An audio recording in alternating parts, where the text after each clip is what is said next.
contest is set for one fall with a 15-minute time limit. Introducing first,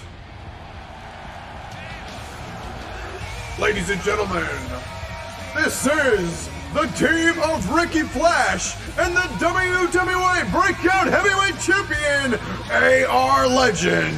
They are the Flash Legends.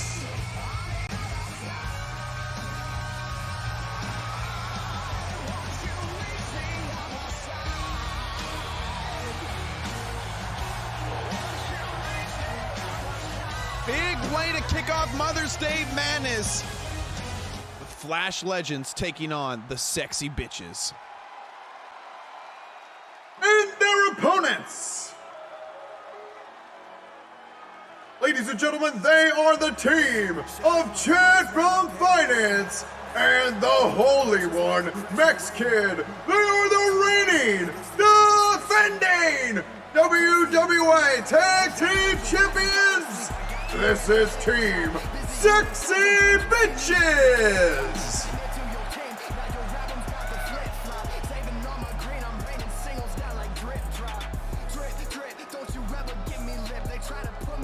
Sexy Bitches making their way to Squared Circle. Big opportunity. This is non-title. I repeat, this matchup is non-title. But a big opportunity. If Flash Legends get the win tonight, they will take on Sexy Bitches again at Clash 5 Throwback May 28th, mini pay-per-view. Big opportunity, big moment here for this young tag team. But you talk about so much credibility with Ricky Flash and AR Legend. Ricky Flash, aka Almighty Smooth Nino, has had his long rivalry with the man he stands in the opposition, Chad from Finance. Their historic trilogy in Season 3, I'll try to carry over to Season 4. These two, I mean, really solidified the breakout heavyweight title. Ricky Flash holding it for the longest reign. Chad right there in a close second with Overlord Samurai in third place. Low with the woo chop. Meanwhile, drives Chad with a reverse STO. Turning the Season 1 veteran around is Ricky Flash. You know, Ricky Flash kind of been in a little series, a little sequence of, I wouldn't say controversy, but a little bit in question. We heard the promo where he absolutely obliterated Asher Callahan. Back handspring hip attack. Hold on one second, the bottom rope. Ricky Flash, a bottom rope 450. This man really is just on another level out of the entire WWA locker room. Says what he says and just takes out Asher Callahan. But the corporation logo, the calling card appeared for Ricky Flash. It was very interesting, especially of all people. Ricky Flash obviously denied that, and CEO, I mean, playing those games. We saw he did it with Marcus Kane. Siren Rivers, obviously a former member of the corporation. Beautiful tag team work by Flash Legends. But he also has his sights set on really making an example out of someone in the WWE locker room, primarily on Havoc, and that is the man who really just can't keep their mouth shut in Asher Callahan, Ricky Flash. I mean, listen, we know what Noah Alexander did with Hans, made him stitch his mouth shut, and so, God, Chad sweeps that rope away from Ricky Flash, causing him to miscalculate the mark. Ricky still counters Mex Kid's onslaught.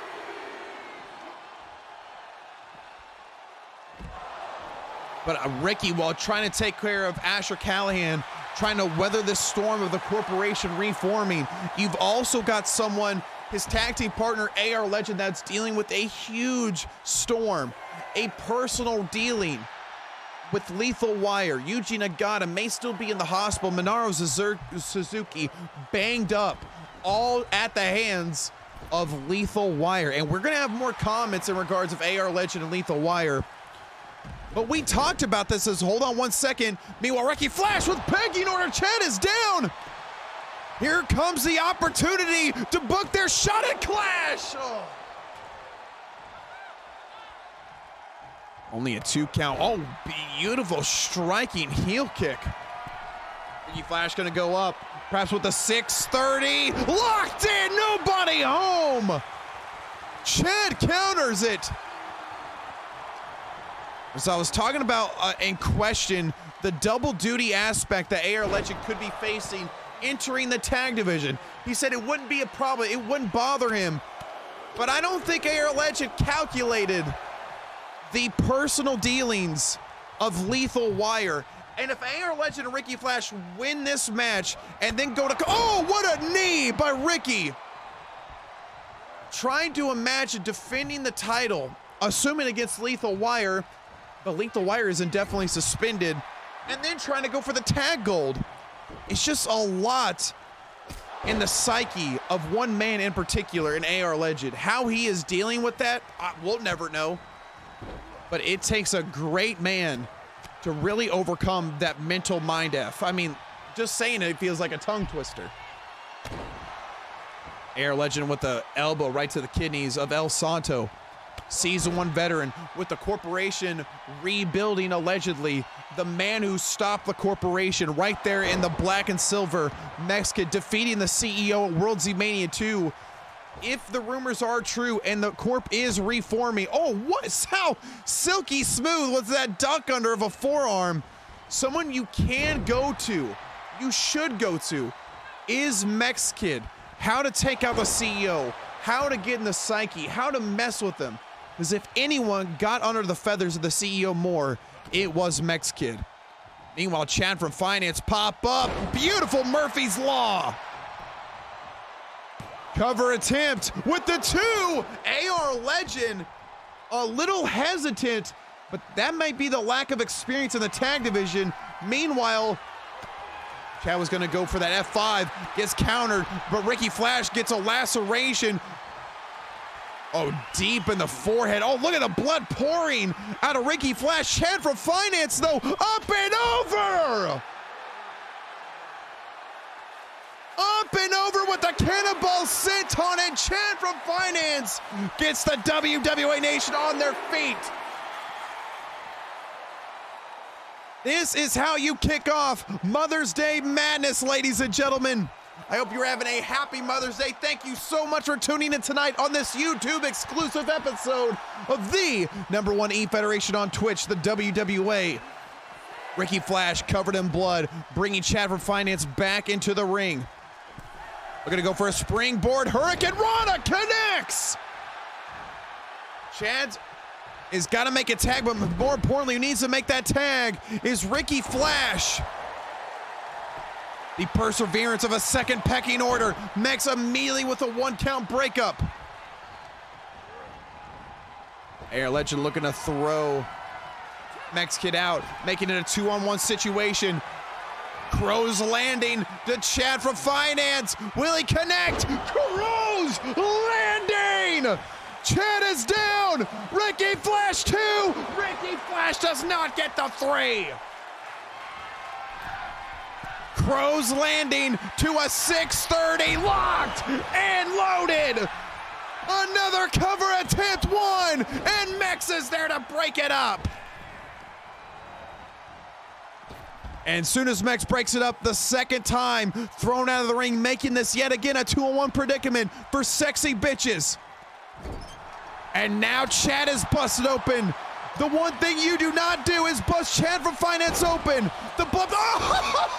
Oh, what a sequence! What a combination by Ricky Flash. Chad, though, wipes the blood, smile on his face, kitchen sink. Meanwhile, Mex takes out AR Legend. AR looks to get to his feet now. Chad taking flight on our screen. Oh, leg drop. The heel of Chad from Finance caught the bang of the head of Ricky Flash, and he is unconscious. Ricky's out cold. Ricky's out. Mex is calling Ricky Flash to his feet. Meteora. another attempt. 2. Oh my God. Sexy bitches win. AR Legend beside himself.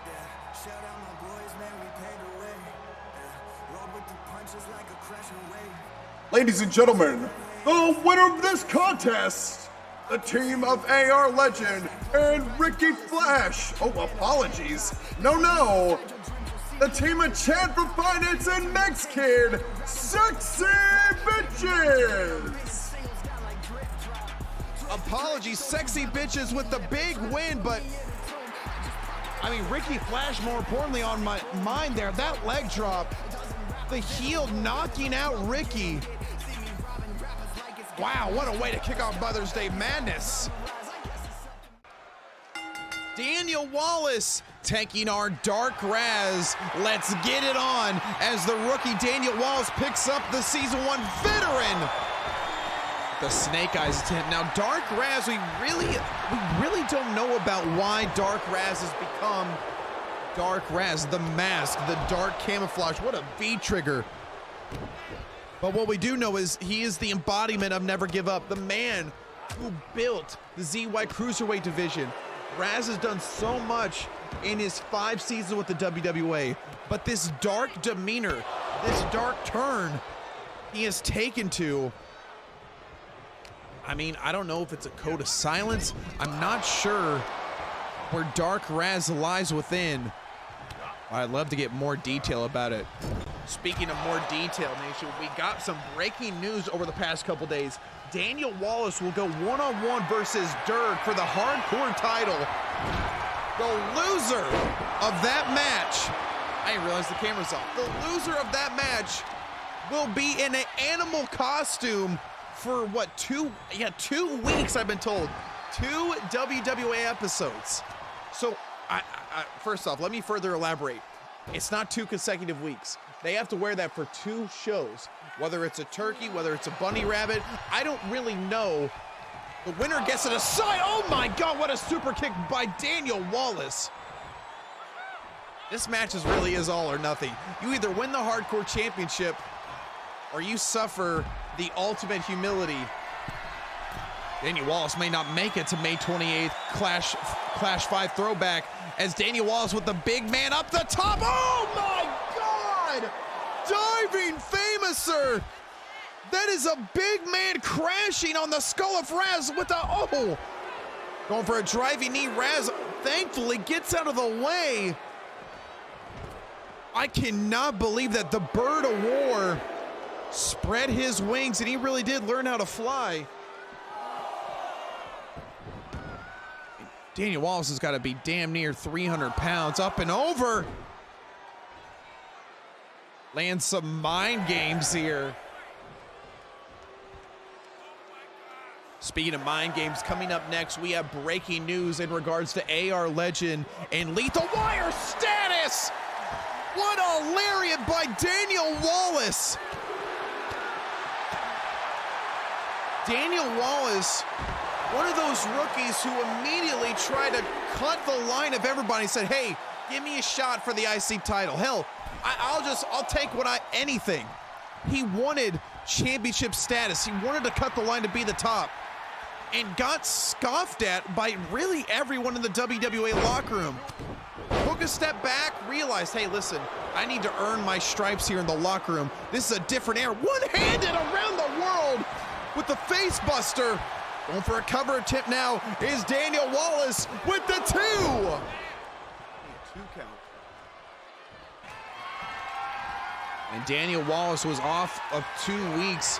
No injury, anything, but Mr. Perp honestly just didn't believe in Daniel Wallace. He says, give me opportunity. You know, I'll prove my worth. But somebody caught the attention of, honestly, I don't know if this is the wisest of decisions, is Durg. We all known him as Mike of Grid Season 1 of the WWA, but Durg is a different animal. We saw what he did to Skate Gift. We saw what he did to Oni Jinzo. We've seen what he did in Season 4 to people. If I'm Daniel Wallace, the man that really doesn't have any fear, I would be very afraid of the power that lies within in Durg. Hardcore title, May 28th, Clash 5 throwback. It is all or it is nothing. And Daniel Wallace now apron stunner, sending Dark Raz to the outside. And Raz is screaming. His neck, I wouldn't say screaming, but he is in a lot of pain. Daniel Wallace again, no way. Diving, famouser, perhaps the second time. Oh, God! A second time to Raz. Raz has just got to be glazed over. Oh my God. Raz has shown no pain. But I mean the first time, how much weight is crashing on the back of your head driving to the outside? That is a very thin piece of matting. Daniel Wallace throw to the rope. Slingshotting Raz's head back. Raz is out cold. Daniel Wallace gets the 3, thank God.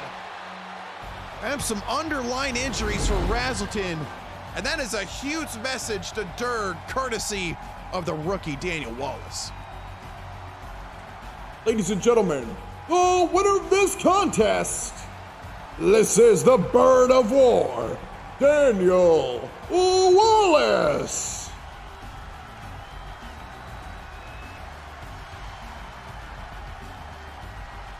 Daniel Wallace will step inside whatever confines, whatever playground Durg can muster up for the WWA Hardcore Championship. Daniel Wallace showcasing that ruthless aggression, the pure intensity. But is it enough to withstand the wrath of Durg?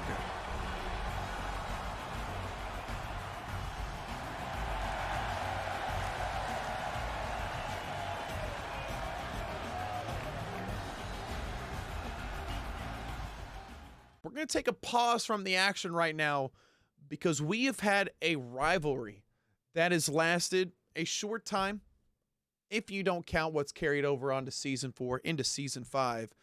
AR Legend and Lethal Wire have reached the peak of their rivalry. Things have gotten personal and things have been at an all-time high.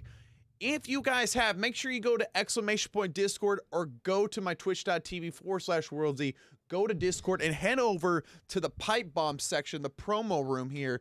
And this is with AR Legend. I won't narrate the entire monologue here, but something that has been announced. AR Legend is issued a Hell in a Cell match at May 28th's Clash 5 Throwback Mini. Yes, I know. Mini pay-per-view. AR Legend wants it. He said he will do whatever it takes, whatever he has to pay, whatever he has to go through to make this match happen, to get retribution for Yuji Nagata, to get retribution for Minoru Suzuki. Most importantly, to get justice to Lethal Wire. Now, I've spoke with Mr. Perp, the GM of our Breakout, and he agrees. Lethal Wire's suspension will be uplifted at May 28th. So Lethal Wire will compete for the WWA Breakout Heavyweight Championship. Now, here is the flaw with AR Legend. AR Legend asked for a Hell in a Cell match and was denied his request. I know it is unfortunate, WWA Nation. I do apologize. But it's because Mr. Perp and the CEO want to see things a step further. See, how we settle things in the WWA can be sometimes with Hell in a Cell. But when a rivalry is this heated, when things are this hot, it only ends inside the iconic, the unforgiving Big Blue Steel Cage match. It will be Lethal Wire versus AR Legend for the WWA Breakout Heavyweight Championship inside Big Blue Steel Cage. Now, for those of you wondering that are brand new to the WWA or watching us for the very first time over here on YouTube, first off, howdy! Second off, what is the Big Blue? Big Blue Steel Cage is simple. The rules are as followed. It is a best 2 out of 3 falls match. inside the unforgiving, the unrelenting Big Blue Steel Cage. There is no escape. It is only pinfall or submission. Only one man will not win, but will survive the Big Blue Steel Cage, and that is either Lethal Wire or AR Legend. Now, whether Lethal Wire wants this or not, maybe it was a little hurdle in his chessboard. Rest assured, I have made comments about this. I think Lethal Wire showed me how tough and how intense he can be inside the squared circle, how resilient that man is. He may be the puppeteer of the WWA, the ultimate master of mind games. But I have never seen AR Legend this hot, this heated, this angry over something that is so personal, near and dear to his heart. Which is exactly why I fear for the title defense of AR Legend. Lethal Wire has AR Legend right where he wants him. Question is, with AR Legend in the palm of Lethal Wire's hand, can Lethal Wire squash the generational? Or will the generational one get his next collection in Lethal Wire? Ladies and gentlemen, let's get right back to the ring for more Mother's Day madness.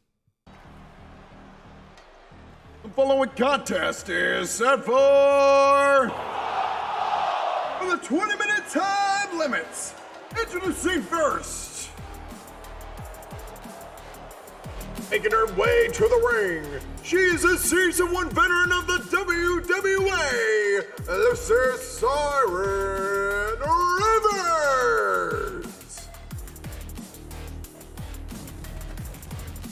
The Mermaid of the Nation is here, ladies and gentlemen. It's Siren Rivers. So well beloved by the WWA Nation. But everyone is walking on eggshells around the Mermaid. We know her ties with the CEO and the corporation.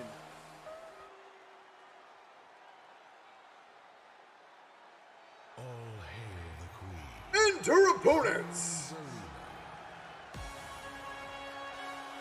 Ladies and gentlemen, she is a former WWA Women's Undisputed Champion. This is Natalya. As Natalya makes her way to the ring, I wanted to elaborate on Siren Rivers. A lot of people question the WWA Legends deal of the Mermaid. We have not seen the Mermaid in Season 4. Season 5, with these rumors of the corporation building, Siren comes back, but Siren was part of the original 4. It was the Beast Coop, it was Garthy, OG, and the Mermaid, Siren Rivers. With the calling card placed in her match recently, a lot speculate as Siren Rivers still for life. I, for one, am a big Siren Rivers fan. It broke my heart watching her turn to the corporation. But is she here to really reclaim her legacy in the WWA? It's already been solidified, but really trying to go for the Women's IC Championship. Go! Oh my God, swing and a miss. Go for the Women's Undisputed Championship. No idea. Things have changed in the WWA. Siren seen it firsthand with Maria Constantina and Rhea Ripley.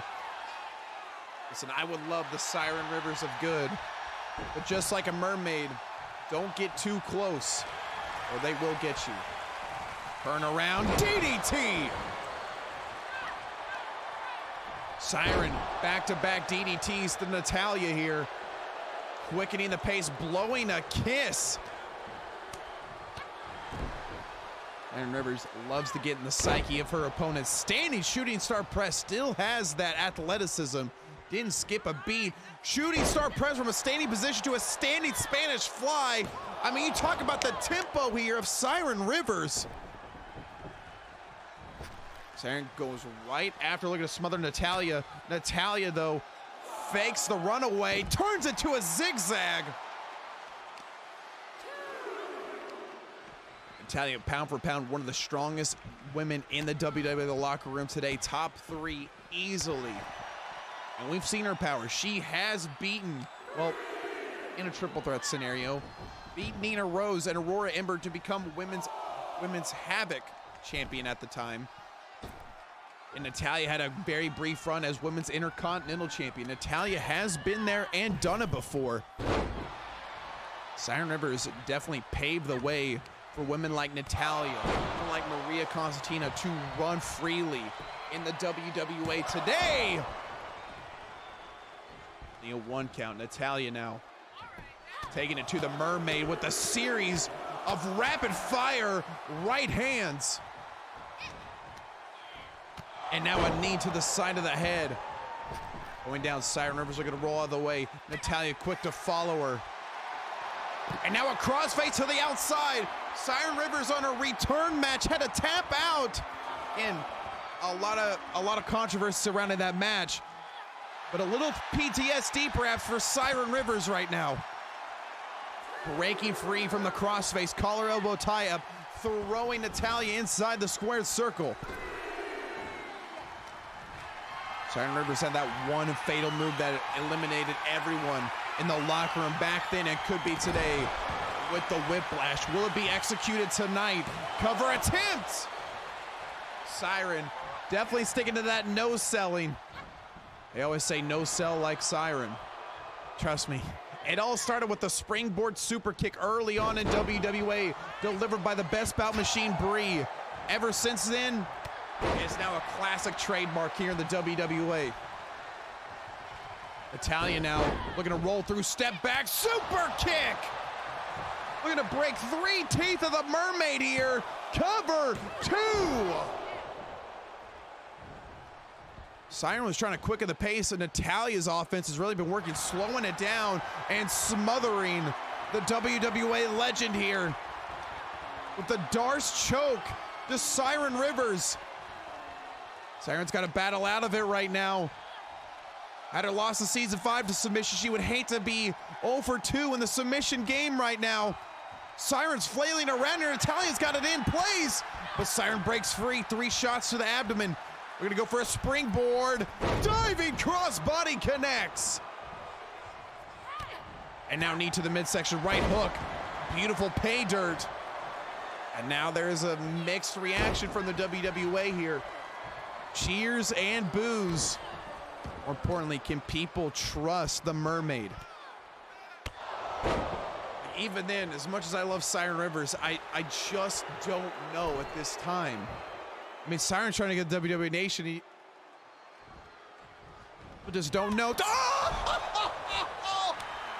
my God! The shot so strong knocked my headphones off. Natalia with the V trigger. Oh my God! Siren shakes it off. Collar elbow tie up. Goes Natalia to the corner, full steam ahead. Beautiful enziguri. Backhand spring, moonsault, double knees though by Natalia. And a pump kick, Siren no sells it. There it is. Vintage Mermaid, no selling. Hurricane Rana hooks the leg. Natalia's flailing. Siren Rivers gets the 3.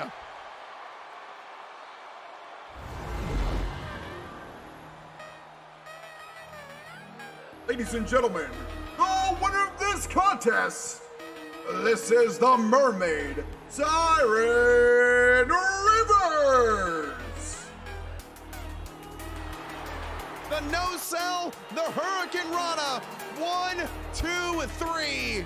All day is the Mermaid, Siren Rivers. The following contest is set for...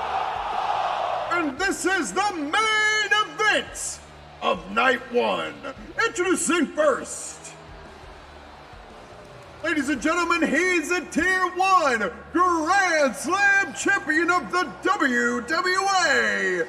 This is Ezekiel Hunter.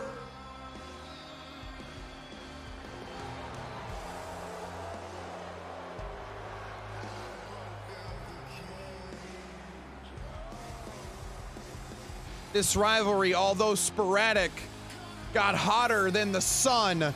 Ezekiel Hunter taking on the Iceman Ronin in a no-holds-barred match. So much pride on the line.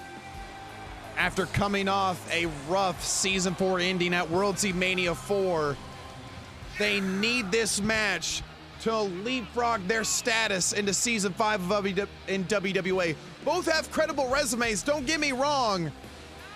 But right now, heading into Warzone, and really, you know, you want to go for that brass ring, you want to go for the title.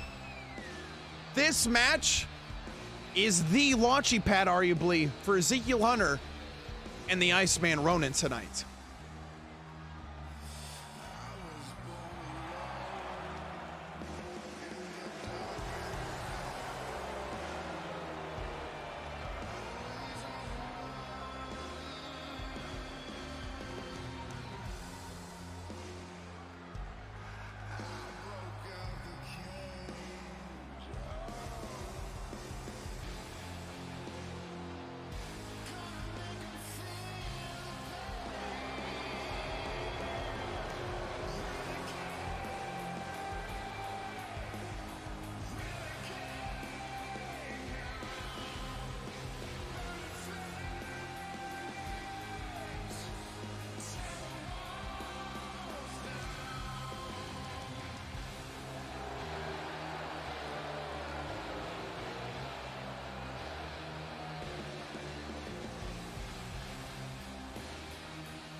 His opponents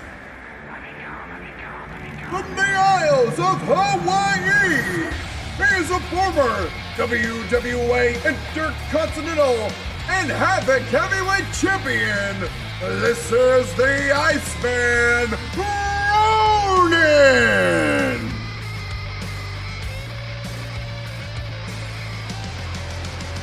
And someone who's on a fast track to prove the CEO wrong, to fight against the corporation so they choose to step up, is taking a little detour and looking to prove his worth, maybe knock some respect into Ezekiel Hunter.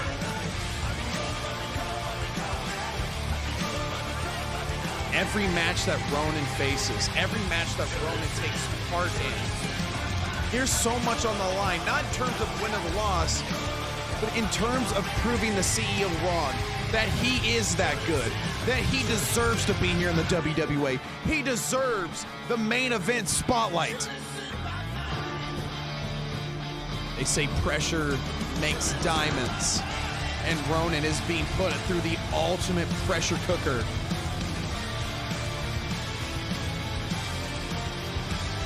The question remains, is Ronin a diamond?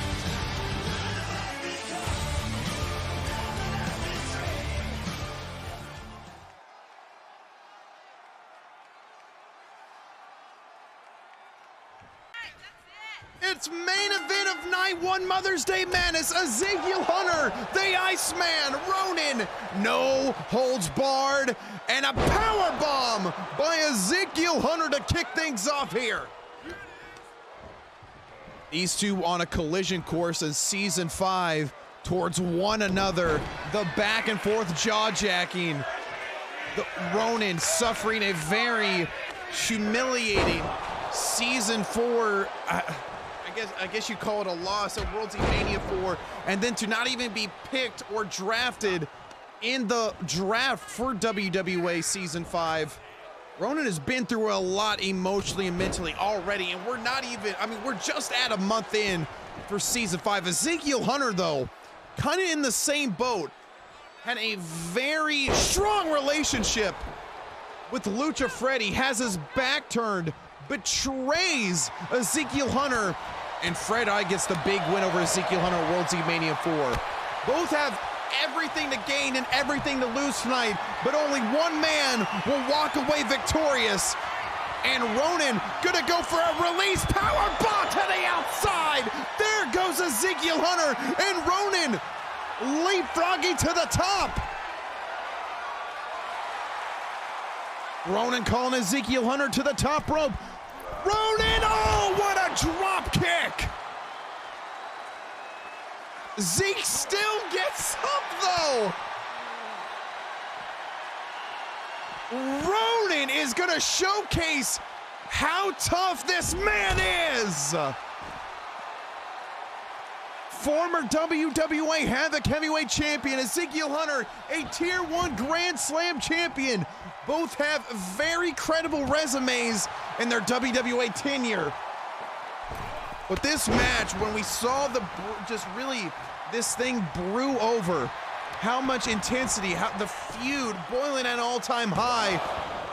When this was announced for this week, man, I was stoked to see this matchup. And no holds barred, anything goes.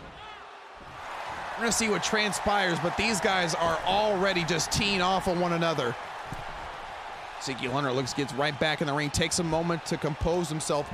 Ronan not letting up on the gas pedal at all. Military press counter to a DDT by Ezekiel Hunter. Sling blade, roll through, shout out to his friend Ricky Flash with a little pecking order. Pull in, catch back body drop by the Iceman Ronan. Thinking about springboarding or running off the ropes, can't second guess yourself, but maybe this time you caught a break against someone as very credible, very gifted in Ezekiel Hunter. Zeke with the counter though, gets right back up to his feet, throwing Ronan, ripcord in with a kitchen sink. And now Ronan gets caught being taunted at by Ezekiel Hunter. Zeke not much one to really get into the jaw-jacking, the mind games, but we really see Ezekiel Hunter be brought out of his shell by the Iceman. Ezekiel Hunter though, full steam ahead, up and over. Oh my God! Corkscrew plancha and lands it. Up and over by the ears as Ezekiel Hunter releasing Ronan. You know, I really like when it takes someone over under Snapdragon. It takes someone to bring you out of your shell, make you uncomfortable, makes you step up to the plate and cut those promos. Get in that psychological warfare. We have not seen that a lot from Ezekiel Hunter. Ronan was the man to get Zeke to come out. And you know what? I got to give Ronan his credit. We've seen these great promos in the parking garage. The iconic moment where he betrayed the Rogues. Ronan is that guy, man. He can really elevate you to the next level, whether you love this guy or hate this guy. Something Ronan has got to be careful about, especially the rumors of the corporation. The man who is just looking to make his life hell, embarrass him, humiliate him, make him leave the WWA is the CEO. And now, oh, looking to dislocate the shoulder is Ezekiel Hunter, and gonna look to take out the Spanish commentary team. Get out of there. And go for a straight jacket slam, connects is Ronan. Now the pin cannot be on the outside, or submission can't be on the outside. They must get the fall in the squared circle, as it looks like Ezekiel Hunter's been busted clear as day, wide open, right across the right side of the forehead. And Ronan is the first one to go for a weapon, and it's a kendo stick. WWE Nation wants tables. Kendo stick gets caught by Ronan and across the back. Oh! Oh, Ezekiel Hunter just teeing off. Oh my God. Brutal shots, and Ronan kicks out at one, ladies and gentlemen. A one count by the Iceman. Zeke over the shoulder, releasing toss. Ezekiel Hunter's got the grand finale. He has that regal stretch. There is so many tools to the arsenal of Ezekiel Hunter. I mean, listen, Jericho calls him the man of 1,004 holds. I think Ezekiel Hunter has got 1,005. Oh, Kane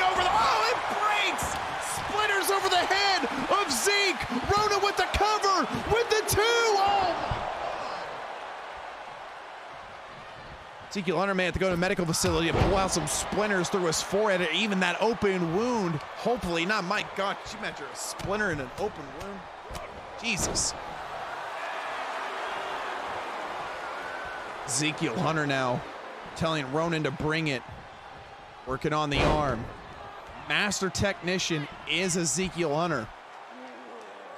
This guy can pin you, he can submit you, he can wear you down, go to deep waters, and walk away victorious. This man has accomplished so much. Ezekiel Hunter now calling Ronan to his feet. Zeke taking flight, take a sidestep to a shotgun drop kick. Dropping Ronan, sizing up for grand finale perhaps. No, it's not. Instead, Zeke now with the very unorthodox, this is what I'm talking about. The amount of moves that Zeke has. This submission hooks the arm and the leg. Ronan's about to tap. Ronan moments away from tapping out. Iceman with the one last effort breaks free. Hip toss. Hip toss to the splintered kendo stick. Deadlift powerbomb, flip through, switch knee. And flips off Ezekiel Hunter as Zeke tries to pull himself to his feet. Clothesline, and both men go to the outside.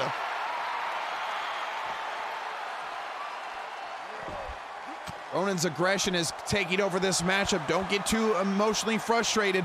Zeke counters out of it. Ronan counters the sidestep. Zeke slips it. Equally matched seems to be the two here. Inverted tornado. Oh my good God! Zeke's hand caught the apron. How is this man still fighting? They told each other to bring it their absolute A game tonight, and they are delivering. Good Lord, this is a brutal contest. Oh! Buckle bomb on the brick barricade.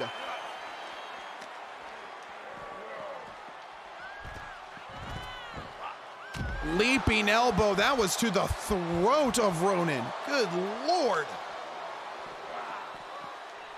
And I cannot believe that. Ezekiel Hunter just caught that like tornado. Drives his face to the apron, still gets up, and then buckle bombs Ronan. And now the table exposed metal frame here. He's gonna take a minute to try and pull himself up the ropes. He is taking a hell of a pounding courtesy of Ezekiel Hunter. I told you, Zeke has got an iron lung. He can do a 60-minute bout and then go for a workout immediately afterwards. Zeke gonna go up in the air. Ronan right there. Go! God! There was no reward. All risk and went down hard. What a thud. He could have broke a rib. Ronan with a little carpe diem, seizing the moment. Oh my God, on the metal frame, absolute zero! Absolute zero! The Iceman with the 2 gets a huge win on Mother's Day Madness!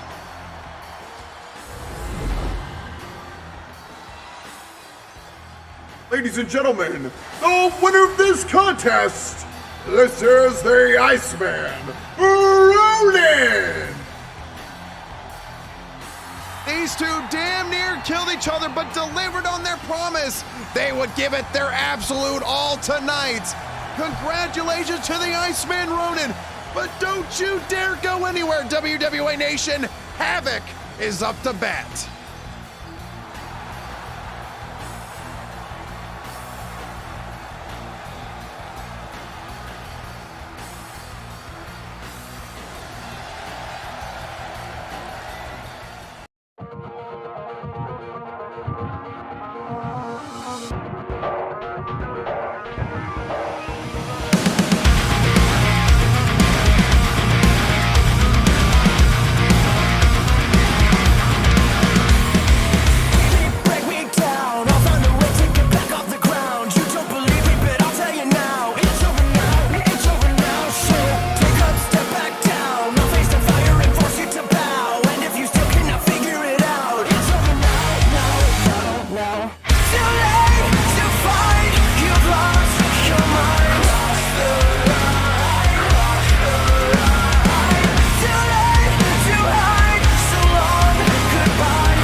a lot of speculation going on about a potential revival of something from the WWA's past, a worry of another war, shall we say.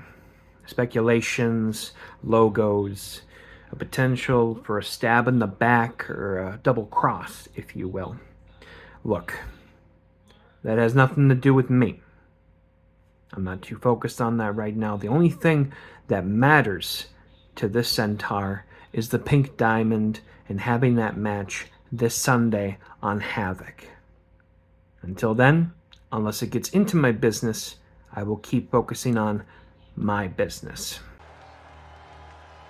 The following contest is set for one fall. With a 20-minute time limit. Introducing first, from the land down under, he's a Season 1 veteran of the WWA. He's a former WWA Heavyweight Champion. This is the Pink Diamond, Addison Jones.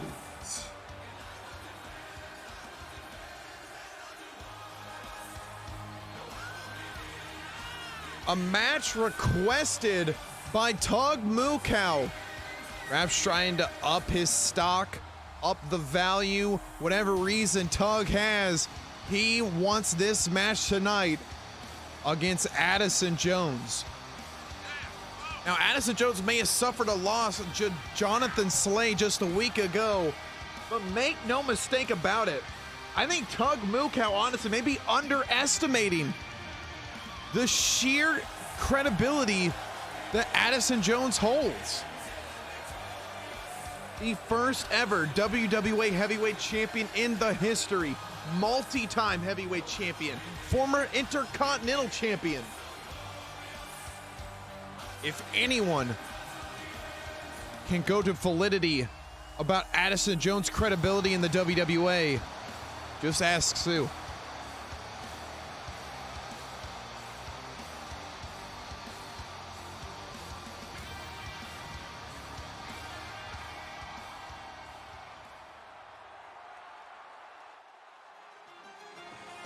And his opponent,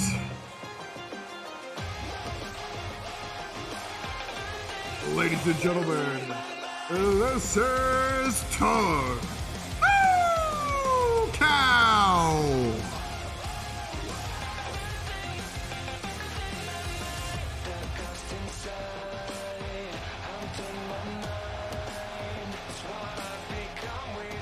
Here comes Tug Mukow.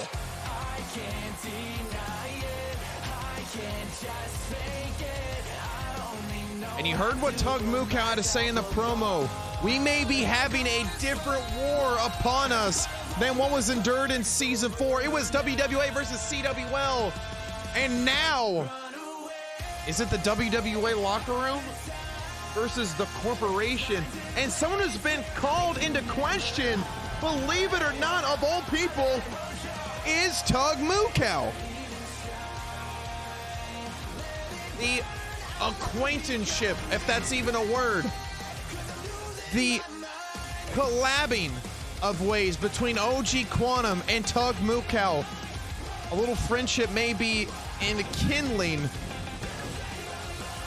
but you gotta wonder, there is speculation. Is there some backdoor dealings that we don't know about of Tug Mukow? Surely, of all people who we can trust in the WWA, it's our own Centaur.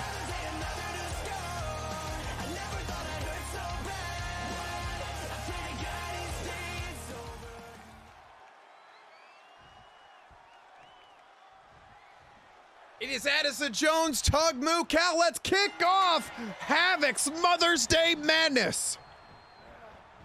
Addison Jones gets thrown to the corner, running clothesline.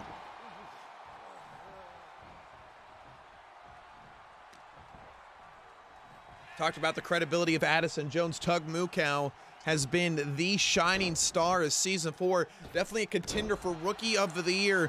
The crowd heavily in favor of Tug Mukow. The match against Kazuchika Okada I talk about relentlessly. It was that good of a bout. Arguably match of the pay-per-view. Counter for the springboard. Addison Jones misses. Tug Mukau very quickly getting to his feet, full steam ahead with another running clothesline. Addison Jones gonna take a minute to compose himself. Tug Mukau going right there to follow with the suicide dive, connects. That is Tug Mukau right there, ladies and gentlemen. Gives people a show here in the WWA. Stomp to the arm now. And a kick right to the small of the back.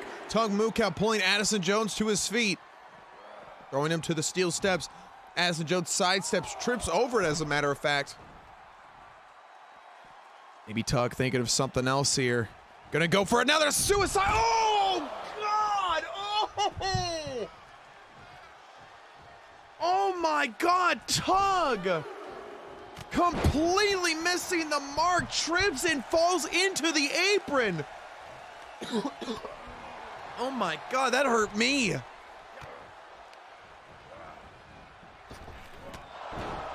Tug, beautiful twisting corkscrew uppercut, but and if we can take a look back, Tug Mukau completely missing the mark. And now a cover attempt. Lord, and there it is in the upper third, ladies and gentlemen. Tug Mukau, good God, try to go for it. Maybe a little, just half second off. What a missed opportunity, but very reckless behavior. And now Tug Mukau showing the effects from the missed dive. Someone like Addison Jones, if you show any signs of weakness, he will press and assault the matter. The next section, X Factor. Oh, an elbow to the small of the back, right on the kidney, as a matter of fact. And Tug in pure agony. Addison Jones, known for that swanton, no diving leg drop. Cover attempt now, the 2 count. A shot right to the center of the back.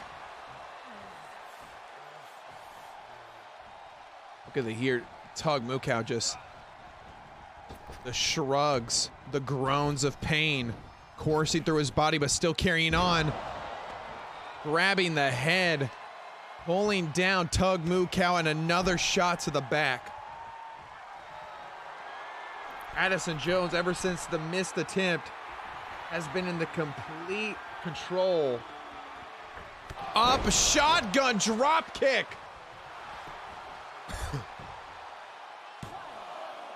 I mean, the pink diamond was formerly the fallen diamond in season 3.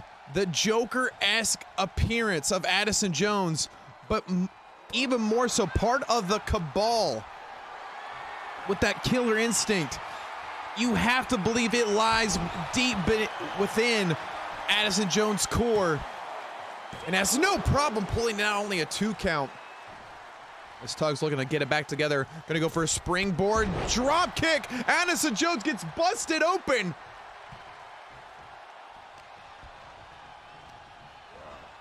Go to the ropes now, scoop slam. Here's the nose of Addison Jones, perhaps broken. AJ taking a minute to compose himself here. Gonna go for a springboard diving body splash, connects. Don't forget a count of 2. Tug slow to his feet. And honestly, we don't even know the full extent the matter that Tug is dealing with. Could be facing a broken rib. Elbow to the midsection right now. We talk about a broken rig of Tug Mukau, perhaps a broken nose of Addison Jones, courtesy of the Nation's Own Centaur. Tug setting up 3 amigos, hits the 1, hits 2, and oh so sweet with 3 amigos. Cover attempt, but a rope break by Addison Jones. Tug trying to think of his next move here, leaping coup de grace. The WWA Nation loving it here, but notice the mouth of Addison Jones is starting to have blood pour out of it. Oh, Moo splash! And again, high risk to the injured area.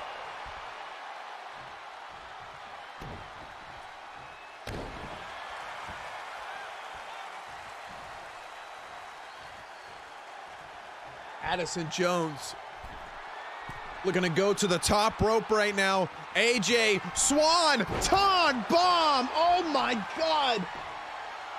Tug is out. The 2, and he somehow feeds off the WWA Nation's energy, pulling a 2-count kick out. Tug fighting back. Snap suplex, pulls up. Addison Jones wiggles out, and a chop block. Dropping Tug, goes for leaping clothesline, is Addison Jones. Tug counters. Tug now hits a neck breaker.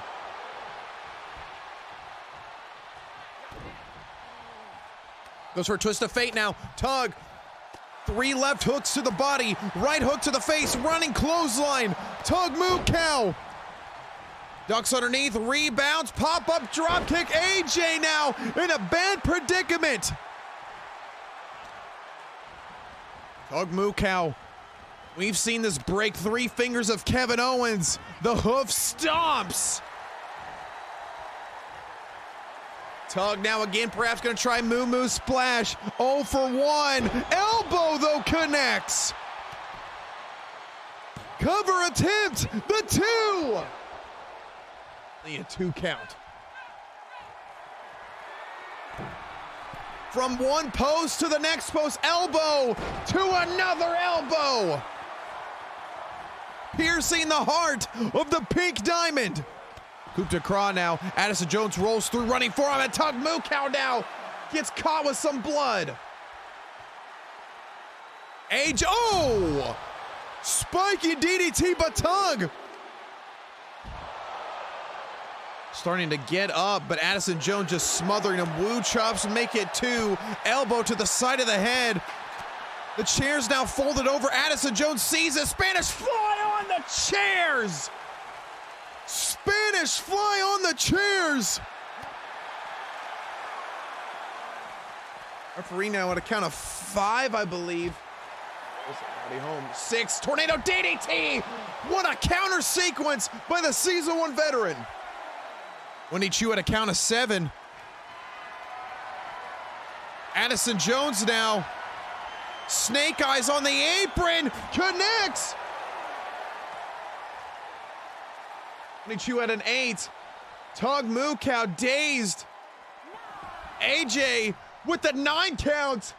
Looking to 1-up the former rookie of Season 4, and does. Addison Jones 1-ups Tug with the count-out victory. Ladies and gentlemen, the winner of this contest, and this is the pink diamond, Addison Jones. I mean, take the snake eyes here, but time really was of the essence for Tug moo cow after that suicide dive gone bad. And Addison Jones, perhaps with a broken nose, smiling from the streaks of blood, picks up a big win on Mother's Day Madness. Welcome back, Taskmaster. You see, you thought I was trying to play mind games with you? If I was playing mind games, I would have been a lot more strategic in where I attacked you.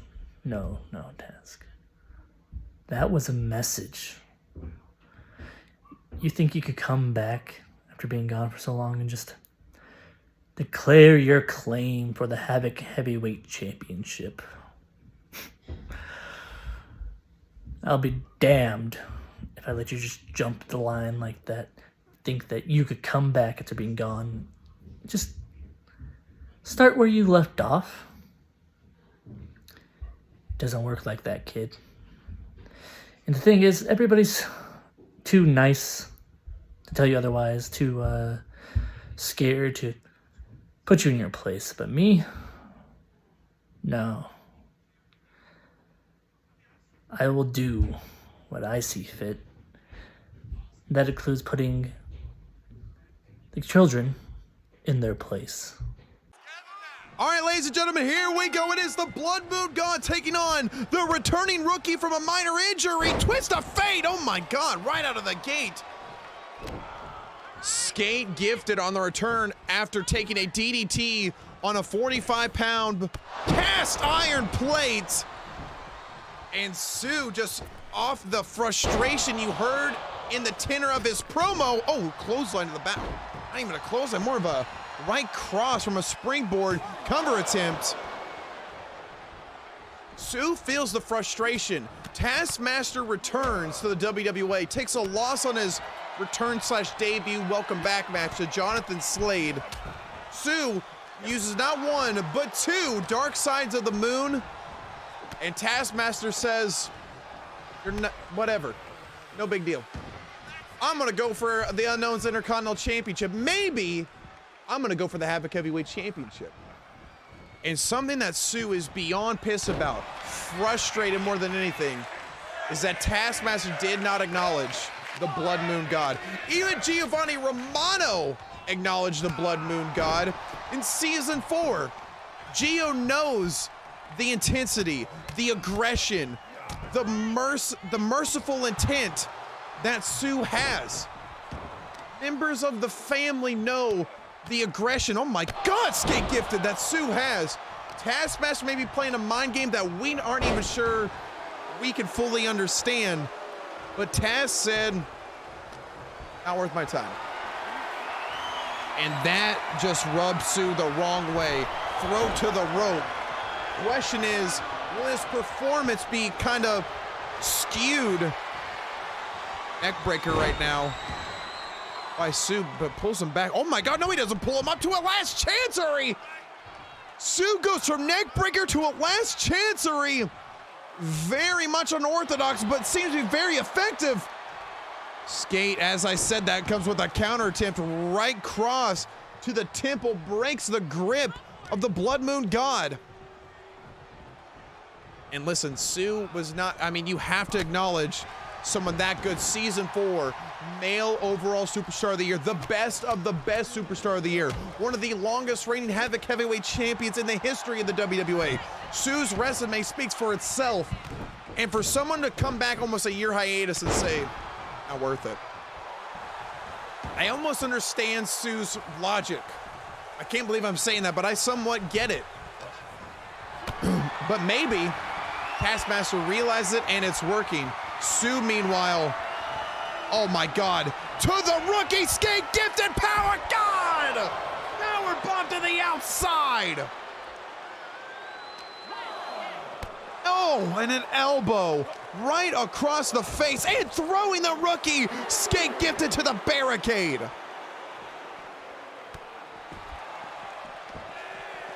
Sue sending a message to the Taskmaster. You will acknowledge me whether you like it or not. Skate gifted seemed to be the example tonight. Sue gets to the ring, meanwhile Skate Gift is slow to get to his feet. Gets it, oh, running DDT! Not a moment to compose himself, a Skate Gift, oh, a 1 count after being cut open. Meanwhile, a knee to the back of the head. As Sue with a smile right across his face.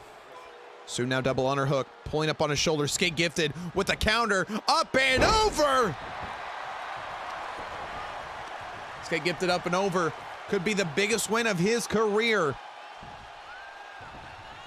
Instead doesn't go for a cover attempt. Kind of a rookie mistake if you ask me. Someone so seasoned and so well versed as Sue Koo. He's always 2 steps ahead. Grabbing Skate right by the ears, launching over Sue's shoulder. And the Blood Moon God now taking flight to the outside. You've known the history of injuries from Sue! Going up top, but he made that look effortless with a leaping super kick, connecting flush to Skate Gifted. Referee Wendy Chu at a count of 3.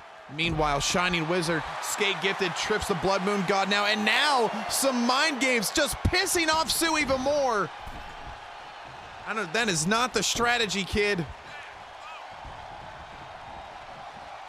Skate's trying to get to his feet. Oh my God! Oh, good night, Skates! Oh, he kicked out! Are you kidding me? This rookie kicked out!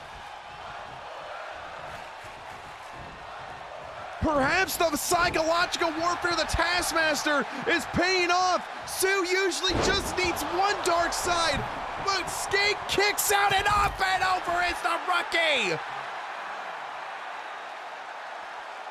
Are you kidding me? Oh God, Skate tries to go for a corkscrew heel kick, catches his throat on the LED apron.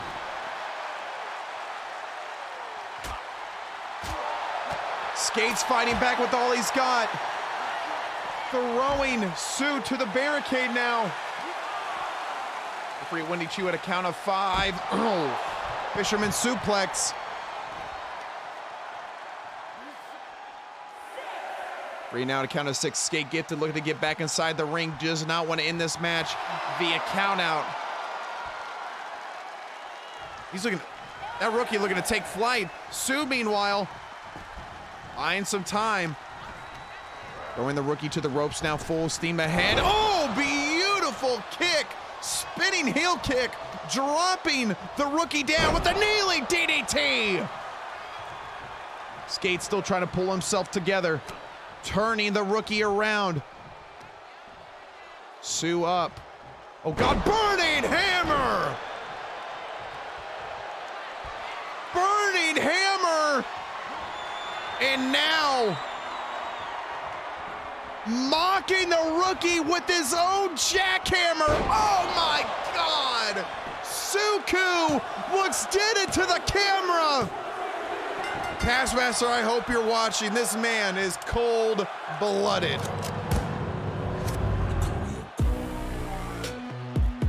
Ladies and gentlemen, the winner of this contest, this is Suku Yami!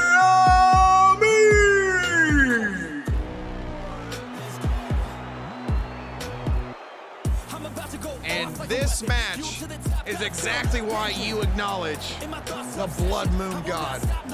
Maybe the corporation does as well.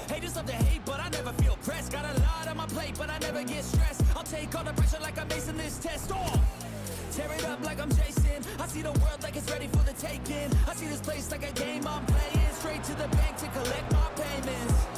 No negotiations. It's my way. I was born impatient. All right, ladies and gentlemen, here we go. Maria Constantina and Rhea Ripley taking on Nina Rose and Chyna. You talking about a dream tag team bout. You're about to get it tonight here on WWA Havoc. Look at this one-handed stalling suplex. We talk about the ungodly strength of Nina Rose in the WWA.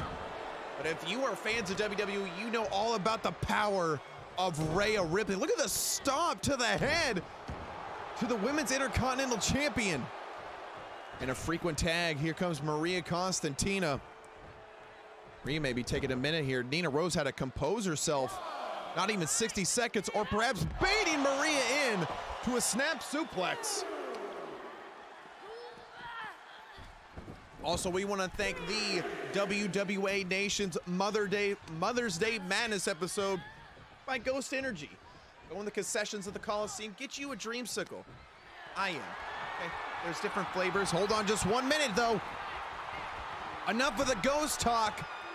Maria Constantina, sizing Nina Rose, goes through suicide. Oh my God! Suicide diving cannonball. And the WWA Nation loves it. Nina Rose was literally seen double, didn't know she had to go after Rhea Ripley or Maria Constantina. Finds her right target, doesn't matter. And Nina Rose in a bad way early on in this contest. Saying maybe not the great time to go get yourself a Ghost Energy concessions, because this matchup is oh my God, standing German suplex. City Marie doing a backflip. And a military press slam a second time, for the second time gets countered. Nina Rose has just not had an answer for Rhea or Maria, but here comes the ninth wonder of the world, Chyna, with a Hurricane Rana to a grounded pound. Anthony, you ever seen, I've never seen Chyna do that before, I don't think. Cover attempt, only a 1 count. Rhea Ripley looking to get tagged in. Chyna saw it coming, leaving Maria alone with the Alpha Wolf.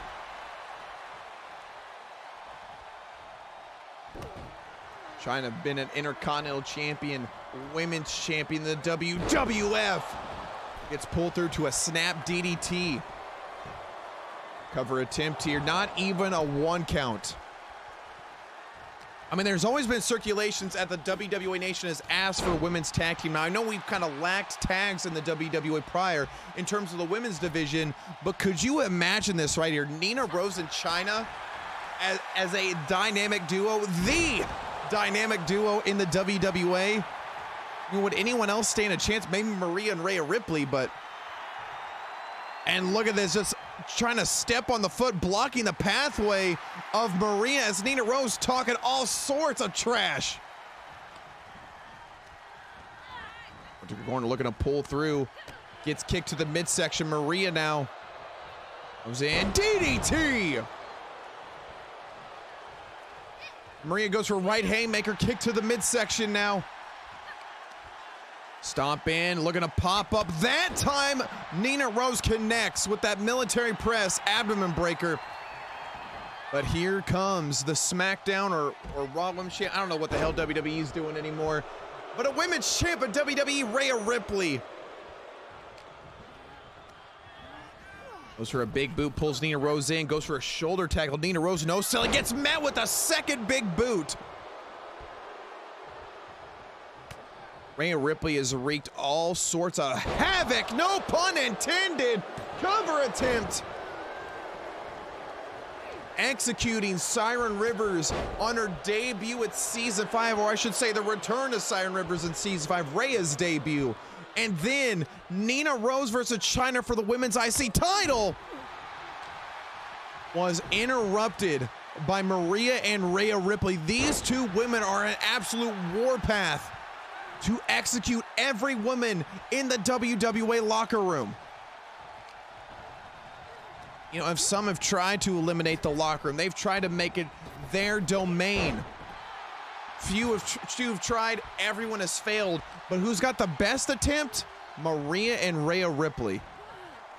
Maria Constantina, Rookie of the Year, Season 4 in the WWA. Throw to the rope, down goes Rhea Ripley. Immediately defeating Nina Rose for the women's undisputed title, winning the women's intercontinental title. Maria, in 1 short year, in like 3 months' time, has done it all, arguably. I'm trying to get a word of Maria said, "What's next?" And Maria says, "The next one." To her, she wants what's next. She wants to continue being champ, be double champ. Hell, arguably, if the time comes, do what no woman has ever done and become a triple champ in the WWA. My God! And we'd have to bring in the Pro Gamer Championship, but hey, if things allow themselves to be in intergender matches, Rhea Constantina could be a shoe-in to become Pro Gamer Champion. Gonna go for a cover attempt after that V-trigger. Chyna immediately breaks it up into 1 count. Looking to pull in, throw to the outside. Maria Constantina now go for that crossface attempt. Crossface. Now here's the problem with this move with Maria Constantina. You're trying to hook the arm against the strongest woman in the women's locker room, Nina Rose. The sleeper hold is one thing, but the crossface, not nearly as effective as just shown by the Women's Intercontinental Champion. Now stop it on the arm. Going to go for a cover attempt. Wendy Chu on the call here. 1 count, immediate 1 count. With the 15-minute time limit, we're coming up at 8:20 on the timer. Over collar elbow tie up, pull into a belly-to-belly now. And now just flexing over Maria Constantina. If there's one weakness in Maria's arsenal, it's trying to play mind games with, or if someone playing mind games on Maria. She's so well versed in striking, submissions, high flying. Everything that Maria does is perfection. Even the psychological aspect, her mind game, her mental warfare. But Maria Constantina has a hard time when people do the same thing to her in the psychological warfare. But the question is, if someone tries to play mind games with Maria at this point in time, Maria just fades the heat to her newest acquisition. Oh, Rhea Ripley. And there she goes. And again, we've been talking about the rumors a lot tonight about the corporation. Oh, beautiful snapback suplex.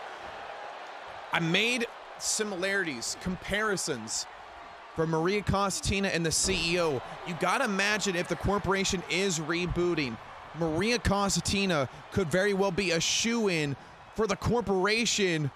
Oh my goodness. Oh, magic killer. Oh. Only a 1 count. Rhea Ripley was very far reached on the cover. 6:50 on the timer. Plenty of time, but at the same time, not that much. And listen to the boos rain down. You know, as much as WWE Nation may despise Rhea Ripley, she feeds off the boos, feeds off the hate, and it only makes her stronger. Now dragging Chyna to the other side of the ring. Cutting the ring in half. Chyna breaks free, but Maria with an elbow to the back of the head. Looking to pay off here. Electric chair. Oh, God. Chyna's throat caught the ropes on the way down. Cover. Chyna, a veteran inside the squared circle, recognizing her position, grabbing the rope, but she is in pure agony from her throat just being damn near decapitated on the ropes. Chyna now's got to take it together, looking to tag in Nina Rose, but now Nina Rose, a little taste of Maria's medicine, and it is bitter. And back handspring. Back handspring, hip attack. Maria goes down. Nina Rose tries to get it, but Rhea Ripley was already there. You got to give the devil their due. The chemistry of Rhea and Maria is absolute flawless. Oh, shoulder tackle. Chyna smiles. She eats that shot. And now a military press slam from the ninth wonder of the world. Maria goes crashing hard on the canvas. And here comes Women's IC champion with the tag. 5 minutes on the timer. Meanwhile, a wreckage on Mother's Day Madness gets countered. Maria saw it coming. Oh, what a Queen's big boot. Cover attempt. 1. Under 5 minutes remain here. I think the longest count of pinfall is only a 1 count. Another big boot. 2 for 2 and another cover attempt. Another 1 count. Nina Rose very slow, very groggy to her feet. You show any signs of weakness, any little spurt of fatigue, Maria is a shark, a killer. She will smother you, wear you down till she gets the 1, 2, 3. But in this tag situation, Rhea Ripley looks to get the hot hand, but a little too much time. Showboating to the nation. Double axe handle from Nina Rose, covered by Nina. Oh. That very well may have been our first 2 count tonight. Rose going to bring Chyna in. It looks like dragging Rhea Ripley to their corner. Chyna gets the tag now. And a shot to the abdomen. Chyna, meanwhile, hooks the arm. Pedigree! Pedigree, the cover, the 2. Oh my God, where was Maria Constantina? Oh my God! I talked about flawless chemistry. What a huge chink in the armor. Ladies and gentlemen, the winner of this contest, the team of Nina Rose and Chyna. Wow, maybe Maria Constantina thought Rhea was gonna kick out. Maybe Maria was distracted. I don't know. But Nina Rose and Chyna get the 1, 2, 3 tonight.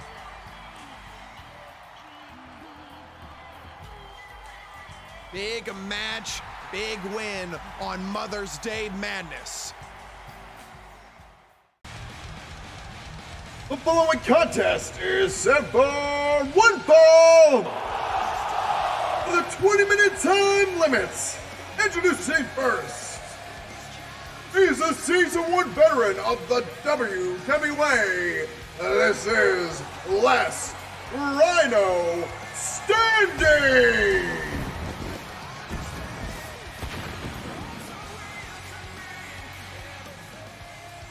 One of the toughest competitors that has ever laced up boots in the WWA. Season 1, Season 5 does not matter. There isn't a tougher human being out there than Last Rhino Standing. And these two have squared off time and time before, both trading wins and losses. Rhino going one-on-one against the Beast tonight. And you know who's going to be taking a close eye? The Havoc Heavyweight Champion, Giovanni Romano.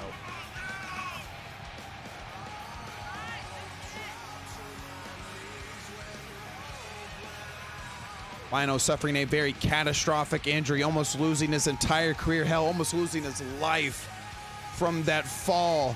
High risk, zero reward. But after so many months of physical therapy, relentless hours of training, Rhino is back and is ready to prove his dominance in the WWA yet again. Question is, how can he hold up against a beast?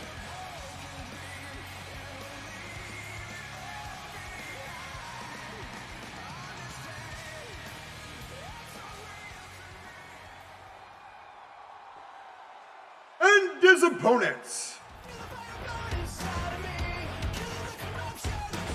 Ladies and gentlemen, he is a Season 1 veteran of the WWA.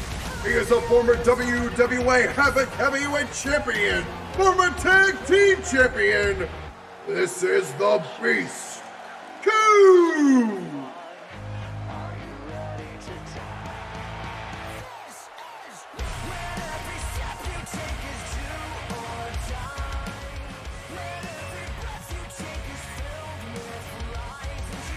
Coop seemed to be aligning himself with OG, whether it's intentional or whether it's just coincidental.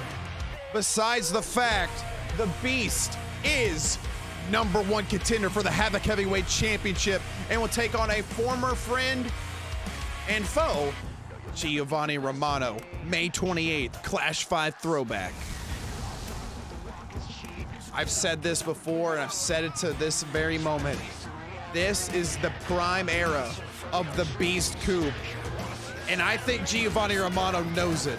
Question is, when the Beast is at his absolute best, what is the Queen Supreme have to do to stop this man?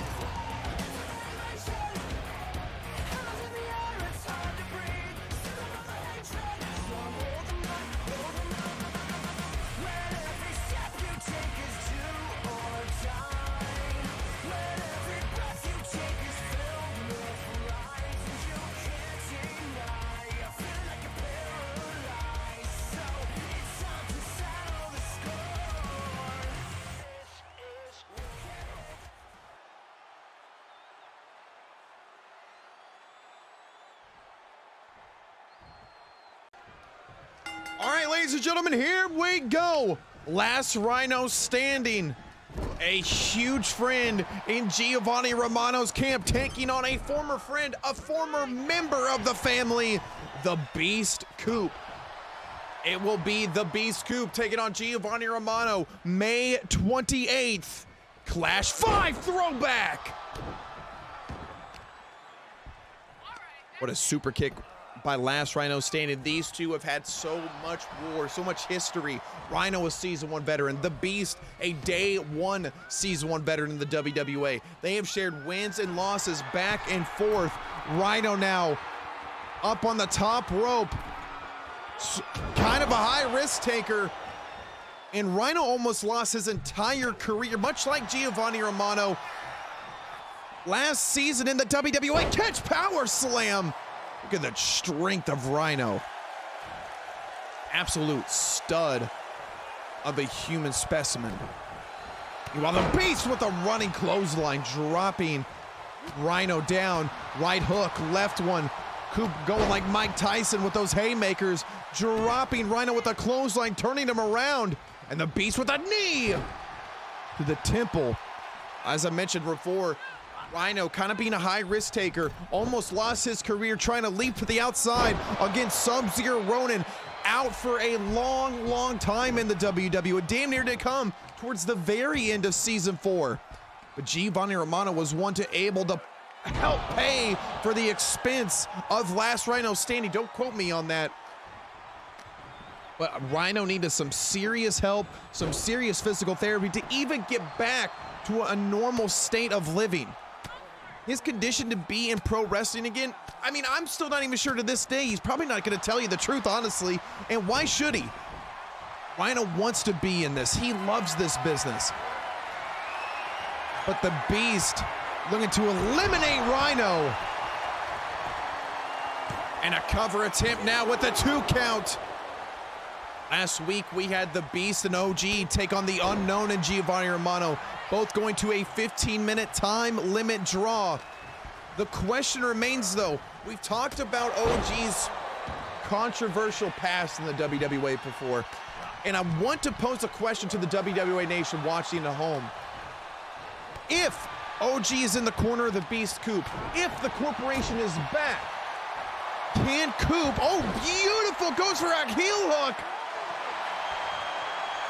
My God, the submission magician, Last Rhino standing. I guess we can add that title to his resume.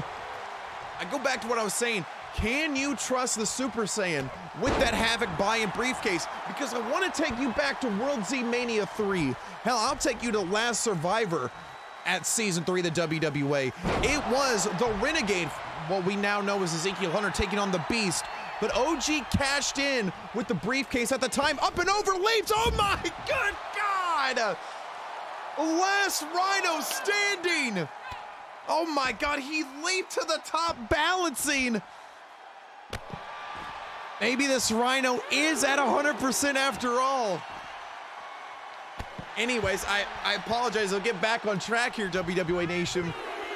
Will OG cash in on the Beast Coop if Coop is successful in beating Giovanni Romano? Listen, OG, he's a member of the corporation. They are for life, as they say. OG is a day 1 WWA talent as well as the Beast is. But the OG's #1 reason for anything is what is best for OG. And if OG wants that title, he's had more world titles than Ric Flair. It's not a name, it's not a gimmick, it's real. If he wants it, more than likely he gets it.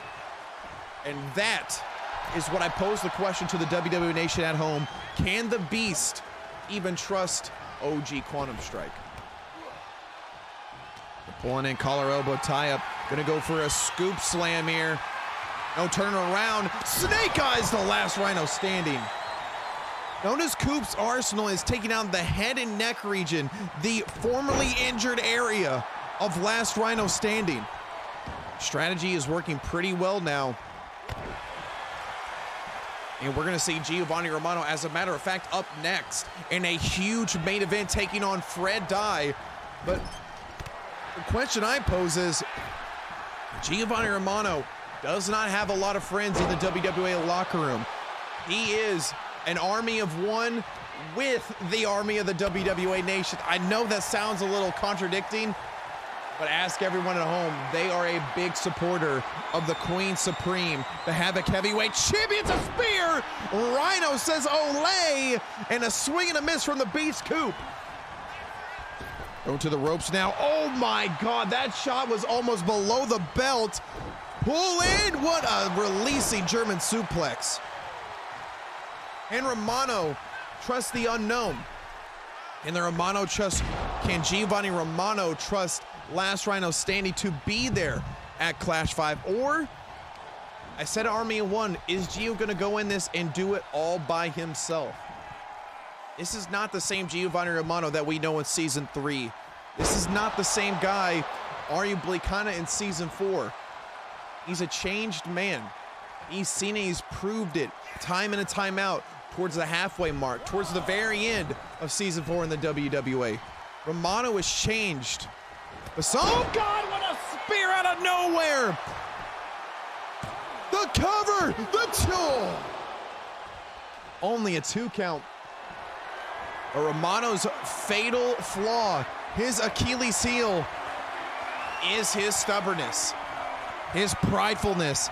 Will the ego of the Queen Supreme get in the way of getting the help he may desperately need in 2 weeks' time? Clash 5, May 28th. High knee. And the Beast has been busted wide open, as we've been seeing. Stomp to the back of the head. Like a Rhino knows what it takes to defeat Coop. He's been there, he's done that. Coop, though, I've made the argument that we saw at the very end of Season 4 to now. Coop may be in his best era in the WWA today. Prime time beast from a deadlift powerbomb by Rhino. And Coop no-sells it. Coop no-sells it, then goes for a quick cover attempt. Noticing Rhino fell right on the back of his head. Rhino's a little wobbly from there. Thinking about anything. Oh my God, what a leaping cutter. Thinking about post-trauma to the head. You are more susceptible to get those injuries. They're very easily reoccurring. So if Rhino falls on the back of his head, if he takes too many shots to the cranium, it could be detrimental to the match, but more importantly, to the career, the overall well-being of Last Rhino standing. And the crazy thing about it too, it may be sick, it may be cold-blooded, the Beast does not care. Overhand. Coop now with the high knee. Oh my good God. Sends Rhino to the outside with a high knee. And Rhino almost screaming in agony from the pain. And that is a 300+ pound man taking flight. Oh, Rhino catches him. Backbreaker. Rhino just catches him. Oh my God, look at that. Oh, Jesus. Floyd Mayweather with those quick shots. Rhino slower to get to the top, but is on the top rope. Flying elbow to the center of the spine.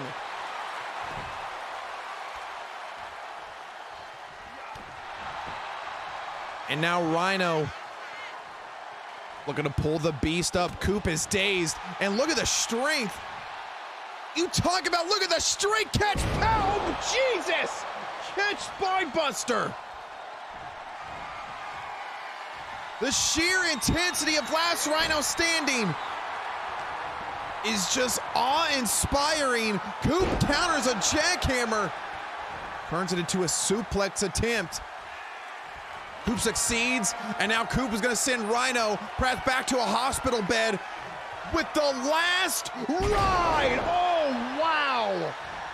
Rhino's head rebounds off the bottom rope, too. Oh my God, and 2. Are you kidding me? Only a 2 count. And the WWA Nation chanting fight forever. Coop now, deadlift powerbomb.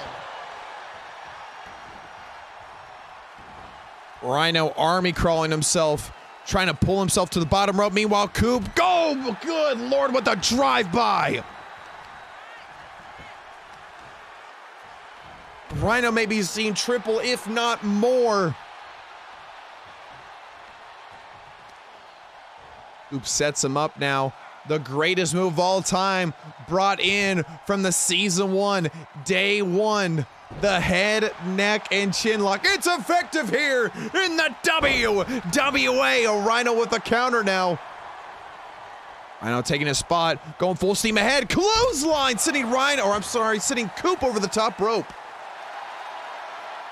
And the adrenaline pulsing through the veins of Last Rhino standing, calling the beast to his feet. And now slugging away. Goes for a modified suplex, kind of like a hip toss. Rhino now pull in, belly to belly. Pull in belly to belly. Referee now at a count of... Wendy? 5? I don't know what we were at. 6. Ground and pound now by Rhino. These two have a 20-minute time limit. Definitely starting to get into the later half of this contest. On Dream Street, referee Wendy Chu at a count of 8. 9 count. Coop's got to get back in. Rhino pulls around. Coop with a counter to the midsection. Pull in. Belly to belly. Oh, like a belly to belly toss. And now, oh, there it is. Coop's merciless. Just using Rhino's head as a basketball, pounding on the hardwood floor of this mat. Oh my God. Coop just teeing off with a ground and pound like he's a UFC heavyweight fighter.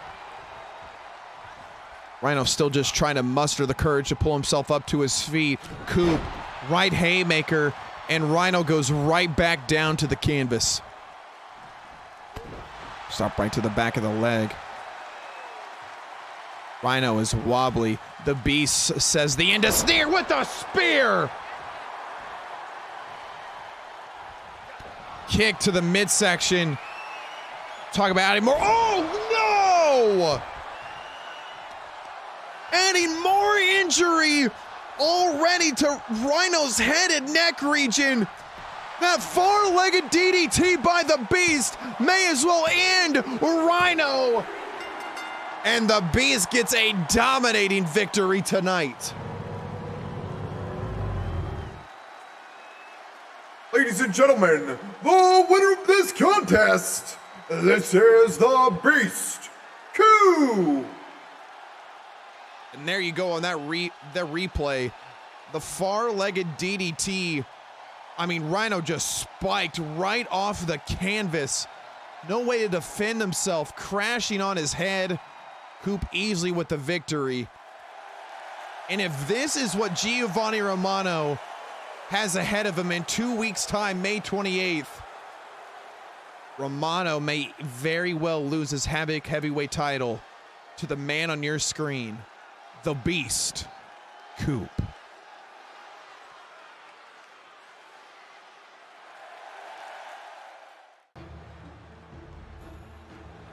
The following contest is set for one fall, and this is the main event of the evening. Introducing first,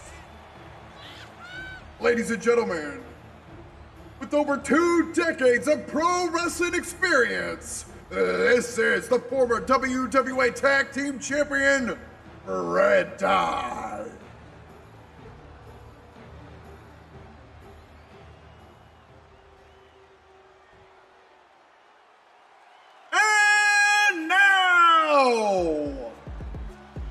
WWA Nation, his opponents from Queens, New York. He is your reigning, defending WWA Havoc Heavyweight Champion, the Queen Supreme, Giovanni Romano.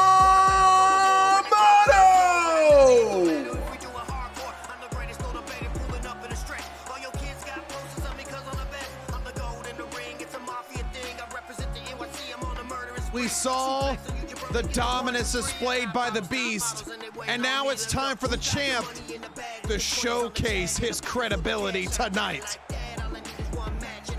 Romano has knocked out the Beast before. He's beaten the Beast numerous times. But this, although maybe a different Gio, I think Gio's facing a different Beast come May 28th.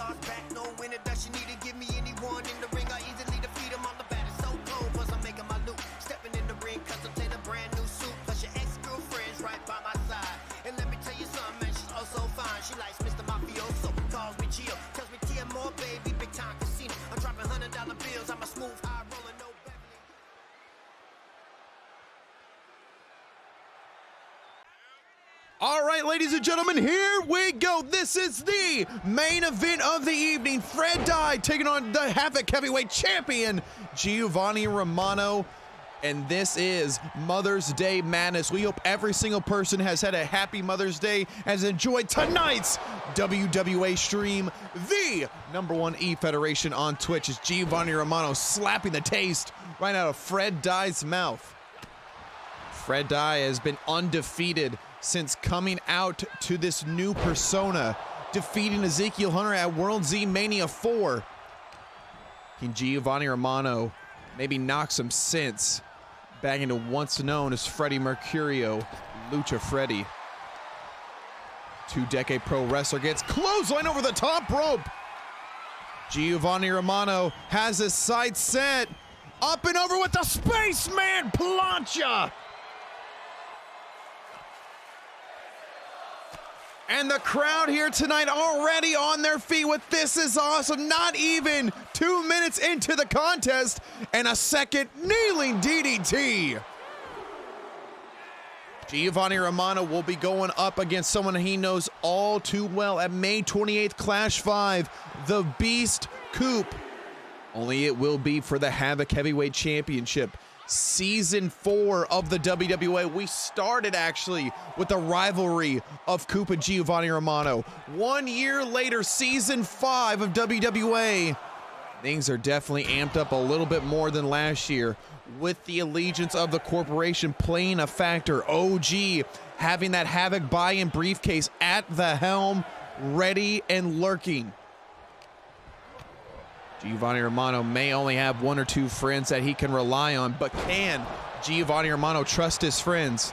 Great in-ring awareness with Fred Dye playing mind games with one of the master of mind games, Giovanni Romano. Gio throwing Fred Dye up, pop up, beautiful punch. Got starstruck right there by Fred Dye. I was the one that got starstruck. Romano has so much intensity, so much frustration build up. The rumors, the swirling speculation of the corporation returning. Romano has definitely made his feelings known about the CEO, about the corporation, and now seeing the conversations and almost a little bit of an allegiance. Snapback suplex with Coop siding with the corporation. Giovanni Romano, I've made this statement before with Kaz.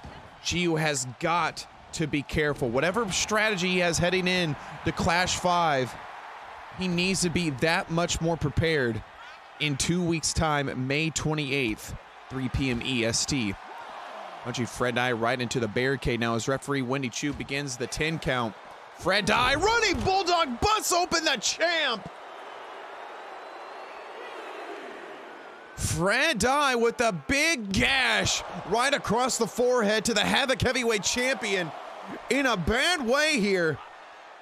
To the midsection, looking to turn around. Beautiful left forearm staggering Fred Dye. My God, the gash goes middle all the way to the right side of Gio's head. And again, as the blood starts to pour, the body will start to fade on adrenaline, slowly run on E. Blood could pull in the eyes. Blur the vision! Only a 2 count. Mono checking that heartbeat. I told you, there's an internal clock. How much gas is ticking out of the tank for the Queen Supreme? Snake eyes to Fred Dye. Snap to the midsection. Meanwhile, Fred Dye able to break free, and a beautiful shotgun heel kick. Teeing off right to the injured, or to the open wound rather, of Giovanni Romano, and adding worse for wear. Heel looking to sidestep, beautiful pump kick. And this is a 20-minute time limit, ladies and gentlemen. Our main event. Oh, God. Gio doing just everything it takes to get the win tonight. Uses his own head as a battering ram. Sometimes that can cost you more than it does good. And now second time back for back with this headstand headlock. Ever the showman is Giovanni Romano. But it's got to be less show and all business heading into May 28th against the Beast Coop. Giovanni knows what he's getting himself into.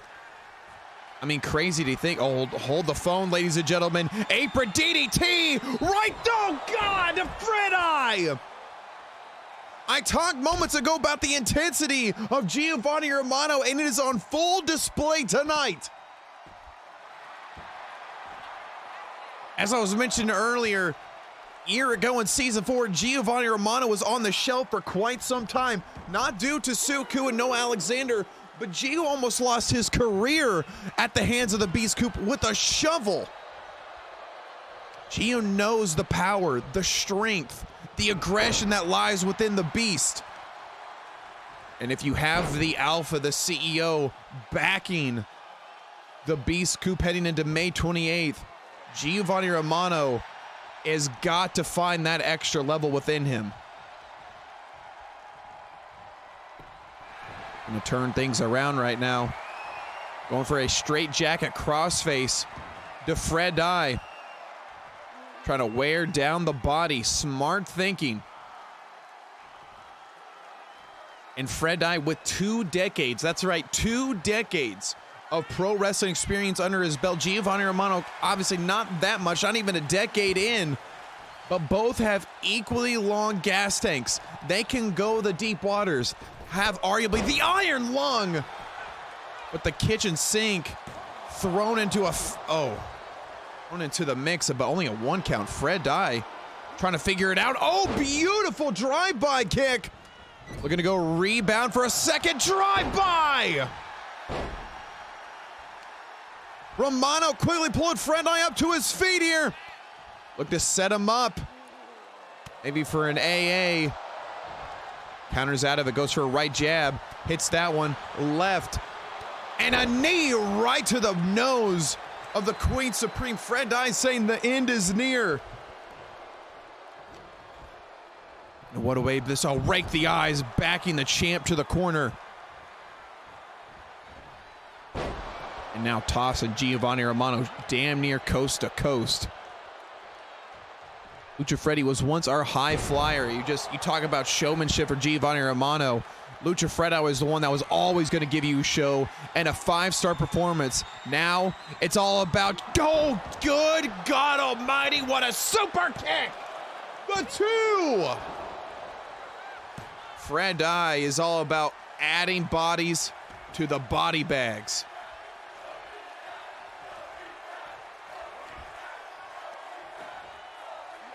And a kick just taking the legs out of the table.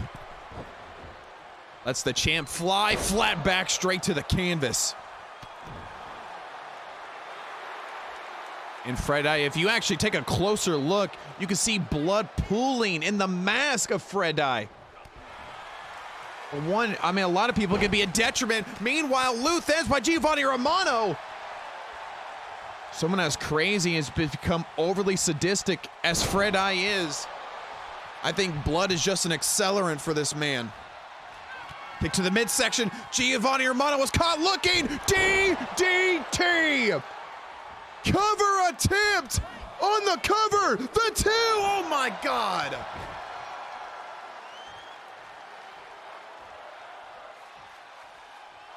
Rocket ship DDT, no more. Fred Eye calls it the burial. Middle rope elbow, nobody home.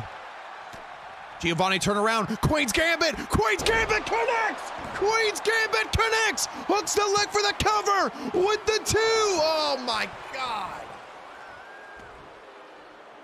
Both men equally matched, back and forth, trying to get the upper hand. G was going to go for a running sprint, but he's just so damn tired. The blood profusely pouring out of the head of the champion. Meanwhile, oh my God! An avalanche rampage! Someone throwing everything but the kitchen sink. Kitchen sink is included this time around. Avalanche rampage. Romano taking flight to the top rope. Second guessing himself or trying to mess up Fred Dye's strategy. Super kick on the rebound. Fred Dye's in another dimension. Courtesy of the Havoc Heavyweight Champion, center of the ring. Romano perhaps with that shooting star. No, an elbow, nobody home.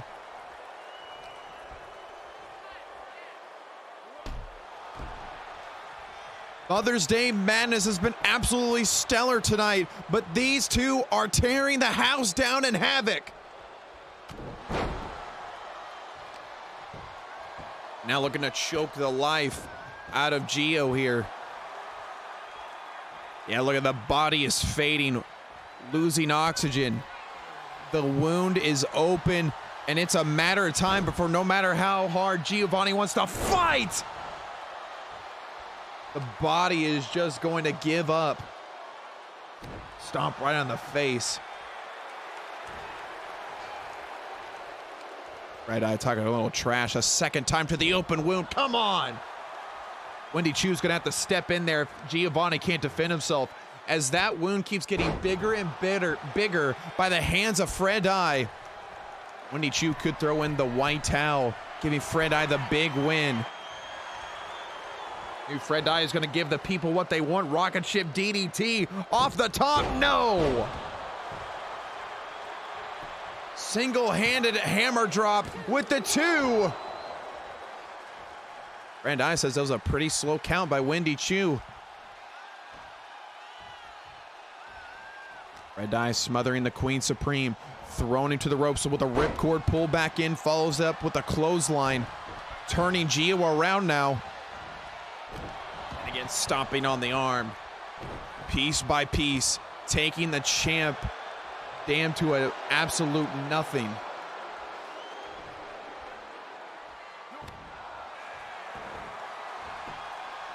I'm gonna go for a cover, Tim. Giovanni Romano is almost looking lifeless, but the heart is still beating through the WWA Nation.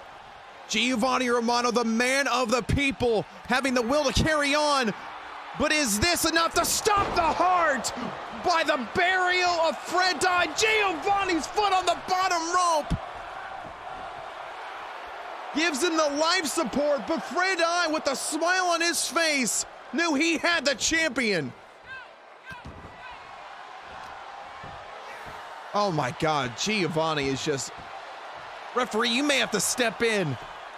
This is starting to become too much. Romano just trying to roll out of the way, pure instinct. Not even pulling himself up to his feet. Fred Dye with the merciless chokes. I mean, on the one hand, I understand Wendy Chu does not want to end this via forfeit. You talk about a confidence killer to the Havoc Heavyweight Champion heading into the pay-per-view, but this is someone's career. This is someone's well-being. At what point is enough? And here's the comeback by Giovanni Romano to the outside. Four-legged DDT! I talked about the confidence killer. Maybe this is the confidence boost. The extra sign of life from the Havoc Heavyweight Champion here. Referee at a count of 6 right now. Gio, steel steps to Fred Dye. Wendy Chu at 7.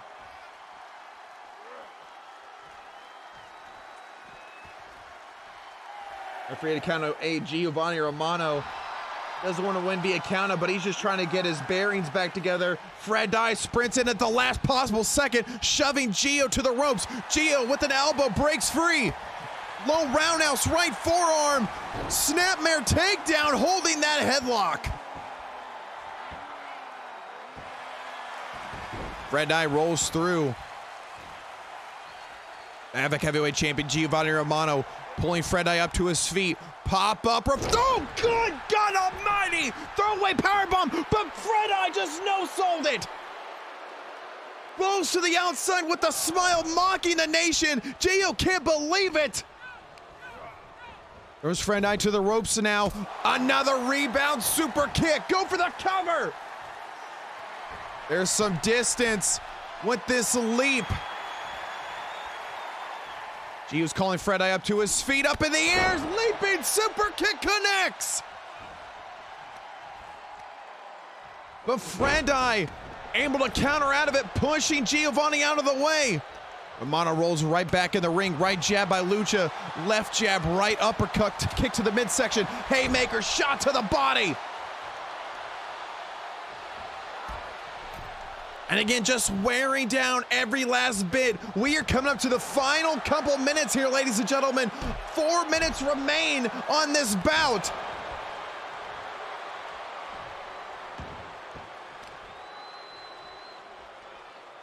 And now again, knee right to the bicep of the Havoc Heavyweight Champion. Fred Eye pulling Giovanni Romano to his feet, turning around. Gio counters out of it with the right jab of his own. Meanwhile, beautiful heel kick. Fred Eye not gonna get pinned, rolling himself out of the ring, pulls himself up to the apron on the outside. Gio with the shoulder tackle gets countered with a knee courtesy of Fred Eye. Elbow tie-up, Romano. Throat to the rope. Fred Eye down, Giovanni Romano absolutely winded. Calling Fred Eye up, both men on their last leg. Romano just teeing off, pulls in, Michinoku driver, goes for a cover attempt, hooks a leg, the two, and the Queen Supreme gets the big W tonight.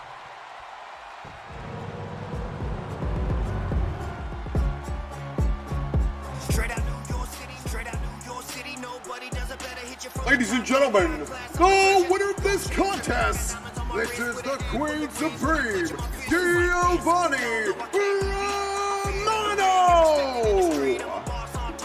Thank you so much for tuning in to Mother's Day Madness episode of the WWA. We will see you in the next one. Great match, champ. And goodbye, everybody.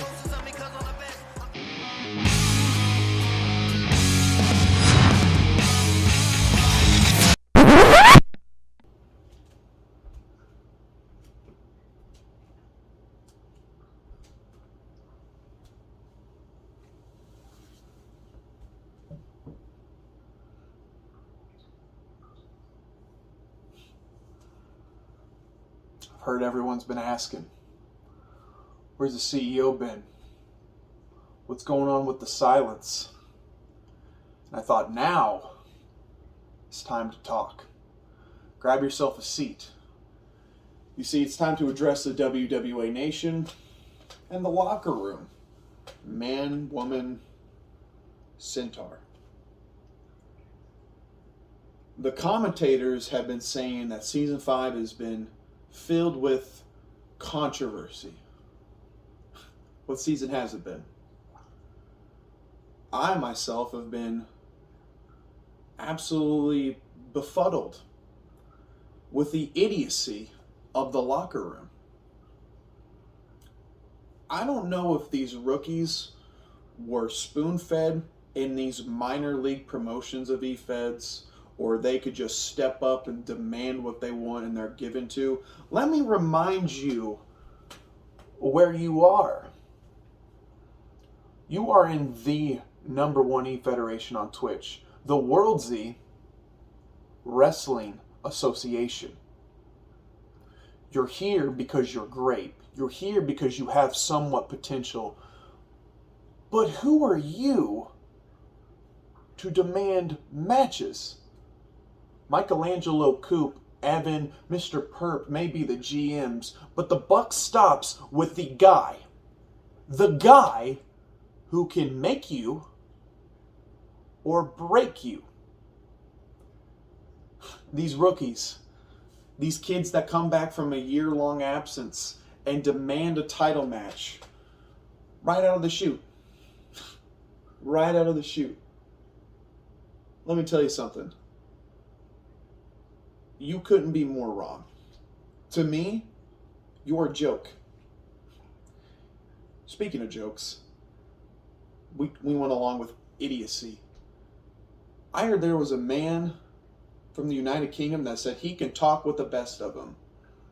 The man who took second place, the first loser in the Olympics, Asher Callahan. Asher Callahan? You think you can talk with the best of them? Who writes your scripts? Your butler? You know, you have a writing team? Because they're garbage. You do not have what it takes to be in the #1 E-Federation on Twitch. I'm surprised you're still here, quite frankly. How about you, Asher Callahan? Shut your mouth. Step in the ring and prove your worth. It's that simple, my friend. Because what you think you are is like Ronan. A loser. A loser. We talk about Ronan, and I guess the big question people ask is about the corporation. The calling cards. For those that know me since the doors opened in season 1, for those that have been here just till now, I will shoot you straight between the eyes every time. I may be the best of manipulation. I may be the best at everything I do, goddammit. But the corporation, we are for life, but I'm not the guy who's posting them. Maybe, just maybe, it's a Super Saiyan who's trying to get in your heads. Maybe it's the guy who keeps wearing the logos every other week. Suku. Or maybe, I got real close to thinking on this one. Maybe it's Giovanni Romano. Gio, I like you, man. Whether you love me, whether you hate me, I like you. And you did something that always I will have respect for it. You see, what you did, Giovanni Romano, is you took everyone who hated you and loved you. You made them believe. And that, you have my ultimate respect. You may not trust me, you may not like me, and quite frankly, I could give a shit less. You think I'm taking the beast away from you? The beast has always been my enforcer. Maybe I forgot how goddamn good I am in the squared circle. I don't think I need a beast anymore. The corporation, although the greatest team in the history of the WWA,